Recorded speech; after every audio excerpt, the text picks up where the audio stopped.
Hi and welcome back to the I Hate Drums YouTube channel. Today's video is aimed at teachers, specifically teachers of beginner pupils. And the topic of today's video is how to avoid overwhelming a beginner pupil. So imagine that you're a new pupil and you want to learn the drums, and then the teacher says, okay, we're going to learn this song today and it's got all these things and it's 2 pages long, it's 120 beats per minute, this is what the music sounds like, let's do it. That's quite terrifying. Don't do that.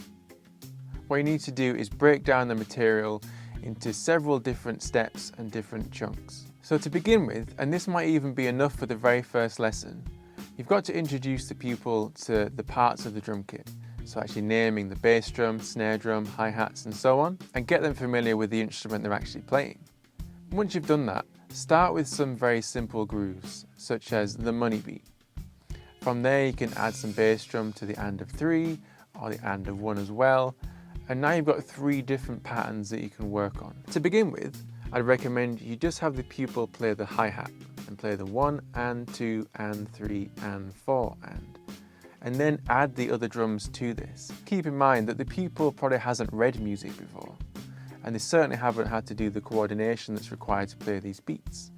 But if you introduce it step by step, with starting with the hi-hat, then add the bass drum and then add the snare drum, you can have them follow the hi-hat part and just play the other drum that's underneath. And what I like to do is, when they're first getting used to reading the bass drum and the snare drum, ask them, is it low or is it high? And by that I mean the bass drum or the snare drum note.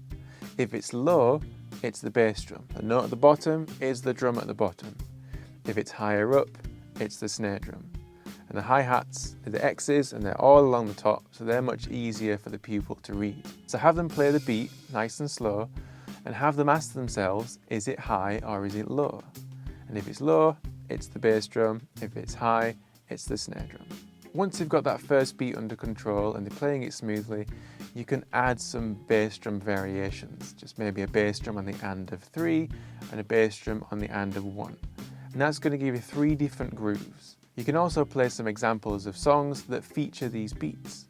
So the money beat, there's heaps of songs. You could play AC/DC, Back in Black. You could play Hit Me Baby One More Time, Britney Spears.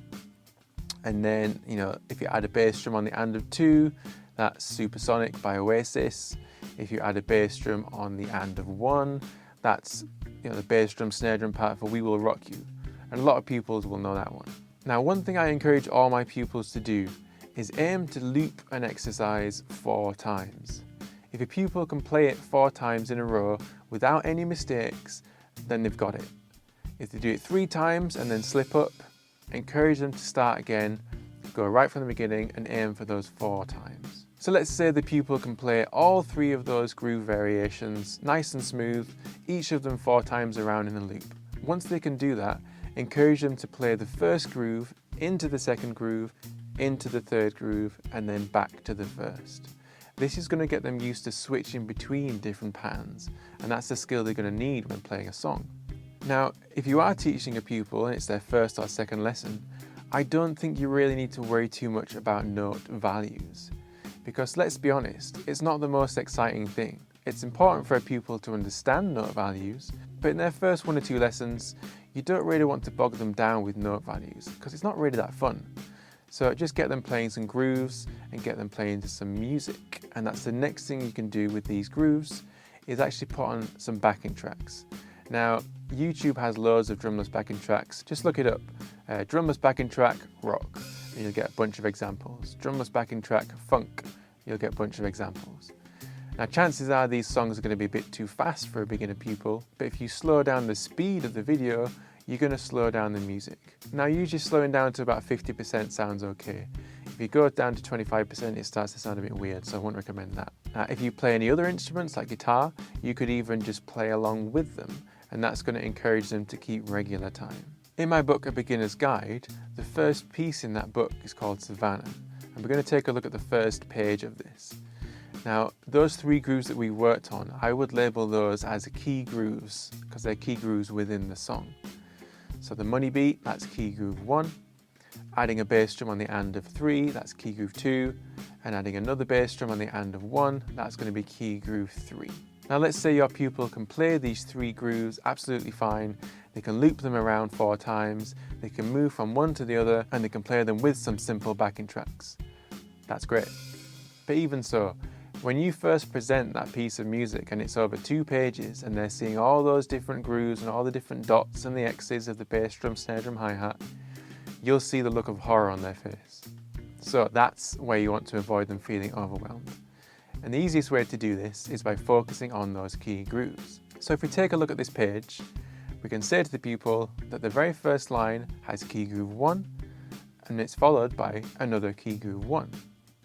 The next line has key groove 1 again and then key groove 2. And then the next few lines is just the same thing, key groove 1 to key groove 2, key groove 1 to key groove 2, and so on. So the pupil can actually read most of that first page and it's only 2 different grooves. When you get to the last line of this first page, we start to see key groove 3, and we actually have key groove 3 2 times. So before the pupils even attempted this piece, they now know that the whole of that first page contains those 3 grooves that they already know and understand. This is what avoids the overwhelm. They're no longer seeing a page full of a bunch of dots and notes. They're now seeing key groove 1 several times, key groove 2 and key groove 3, and they know that they can play those grooves. From this point, encourage them to do 1 line at a time. It's a bigger amount of playing than they're used to. They're not just doing a single bar, they're now reading 2 bars. When I'm teaching within a group, what I like to do is have a game of ping pong. So one pupil does the first line, the next pupil does the next line, and they go back and forth between those lines. And when it's younger kids, they actually enjoy being labelled ping and pong, because no one wants to be pong, but it's quite funny. If you're not teaching in a group and it's a one-to-one lesson, then break it down into lines and get them to do 1 line at a time, and then before they know it, they'll have played a whole section.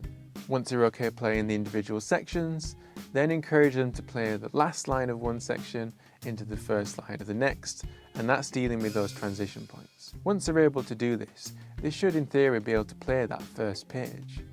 Now at this stage, there's no actual music or backing track involved.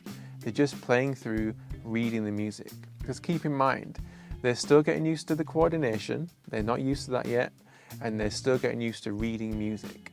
So if you slam on a backing track straight away, that's an extra thing to think about. Now what I do with all of my pupils, regardless of ability, once they're playing through a piece, I'll actually figure out what speed they're naturally playing. And then when I put the backing track on to go with the song, I'll do that slightly slower than the speed they're naturally playing at. Because you have to factor in that there's a new thing for them to think about as soon as that music gets added. So if a pupil is naturally playing about 60 BPM, I'll probably put on a backing track of 50 BPM. This just gives them a little bit more time to process all the new things that are going on. Now when it comes to the pupil practicing, you have to assess how far they got in the lesson. The piece Savannah is actually 2 pages long. Now if they got to the end of that first page, I'd encourage them to practice the first page.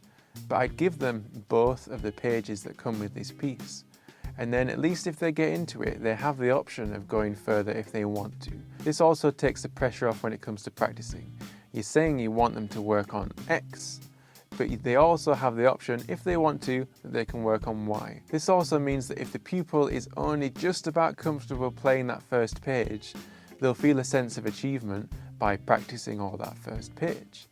But if a pupil is a bit more advanced and they're getting through it a lot quicker, they also have something extra they can work on, so they're still being challenged. And some pupils will really enjoy coming to you the next week and saying, I actually did the whole thing, check it out. Now, I wouldn't necessarily recommend sending the pupil away with the piece and the backing track to practice. Just get them used to playing the actual notation on their own first of all. When they're with you, you can add the music in the lesson and they can play along to it there. And if they do get lost, you're on hand and available to put them back on track. So the piece we looked at today was called Savannah and features in my book, I Hit Drums, A Beginner's Guide. You can find this on my website, ihitdrums.co.uk. I hope you found that helpful. If you're a teacher, please try that out. If you know someone who's a drum teacher and you think this video might be helpful for them, please pass it on. But until next time, enjoy.